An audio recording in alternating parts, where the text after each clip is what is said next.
బలము లేనప్పుడు ఆదరించి నడిపావయ్యా.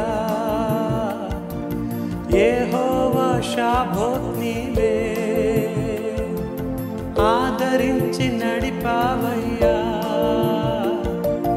యెహోవా షాబోత్ నీవే, బలమంతా నీవేనయా, నా బలమంతా నీవేనయా,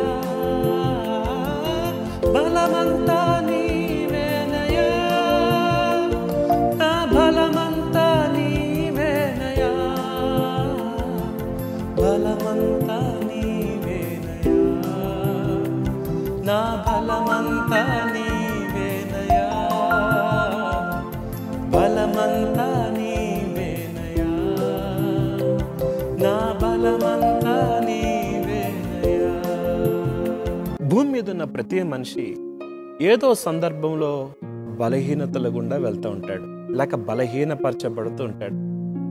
అయితే దేవుని బిడ్డలకు ఆధారం ఏంటంటే, దేవుని బిడ్డలకు ఆశ్రయం ఏంటంటే బలవంతుడైన దేవుడు. యెషయా గ్రంథం 9వ అధ్యాయం 6వ వచనంలో దేవునికి ఒక పేరుంది. అదేంటంటే బలవంతుడైన దేవుడు.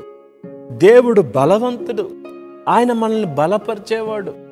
ఆయన మన అడుగులను స్థిరపరచేవాడు. ఒకప్పుడు చాలా బలంగా ముందుకు సాగిన వాడివి ఇప్పుడు కృంగిపోయినవేమో. అయితే బలవంతుడైన దేవుణ్ణి ఆశ్రయించు, బలాన్ని పొందుతాం. యెషయా గ్రంథం 40వ అధ్యాయం 31వ వచనంలో మనం చూస్తాం, యెహోవా కొరకు ఎదురు చూచువారు నూతన బలము పొందుదురు అని. నూతన బలము పొందుకునే అవకాశం దేవుడికి ఇచ్చాడు. నీ బలహీనమైన పరిస్థితుల్లో బలం పొందే మార్గాన్ని దేవుడికి ఇచ్చాడు. నువ్వు ఆయన్ని ఆశ్రయించు, ఆయన మీద ఆధారపడు, ఆయన కొరకు ఎదురు చూడు. దేవుడిని తన బలముతో నేను నింపుతాడు. దేవుని బిడ్డలుగా మనం బలం పొందేది మొదటిది యెహోవా కొరకు ఎదురు చూచటం వలన బలం పొందుతాం. అలాగే నెహెమ్యా గ్రంథం 8వ అధ్యాయం 10వ వచనం ఆఖరి భాగంలో చూస్తాం, యెహోవా యందు ఆనందిస్తే కూడా మనం బలం పొందుతామంట. ఏంటి, పరిస్థితులను చూస్తే బలహీనపరచబడతాం, మనుషులను చూస్తే బలహీనపరచబడతాం. దేవుని కొరకు ఎదురు చూస్తే బలం పొందుతాం. అలాగే ఇక్కడ మనం చూస్తున్నాం, ఆయన యందు ఆనందించటం వలన మనం బలం పొందుతాం.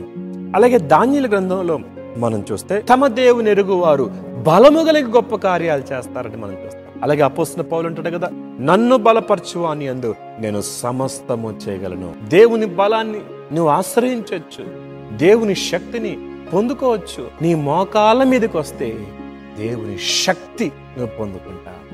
లోకాన్ని ఎదిరించగల, పాపాన్ని ఎదిరించగల, శోధనను జయించగల. కాబట్టి దేవుని సన్నిధిలో ప్రార్థన చేద్దాం, ప్రార్థనలో ఆయన కొరకు కనిపెడదాం, బలమైన కార్యాలు మనం పొందుకుందాం. ప్రార్థన చేసుకుందాం. మహోన్నతుడా, విత్తబడిన మాటలు అందరి హృదయాన్ని గట్టి ఫలింపు చేయండి. నీవే బలమిచ్చేవాడు, వేరే ఆధారం లేదు. నీ యందు ఆనందించడం నేర్పించండి, నీ కొరకు కనిపెట్టుకోవడం నేర్పించండి. నిన్ను ఎరిగి బలము పొంది గొప్ప కార్యాలు చేసే కృప ఇవ్వండి. విత్తబడిన మాటలు అందరి హృదయాన్ని గట్టి ఫలింపు చేయండి. యేసు నామములో అడుగుతున్నాం తండ్రి.